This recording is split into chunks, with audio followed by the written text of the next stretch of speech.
మీద పంటిగాటు పడుతుంది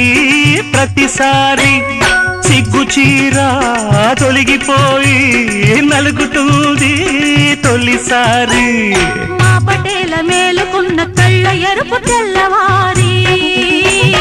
మావ గొప్ప ఊరికంత చాటుతుంది మరే మరీ ఒకసారి కసి పుడితే మరోసారి మతి చెడితే వయసు పోరు తీరాలిరా వలపు జోరు తెలాలిలే అదిరిల్ది పిల్ల అదిరిల్దిలే కుదిరిల్ది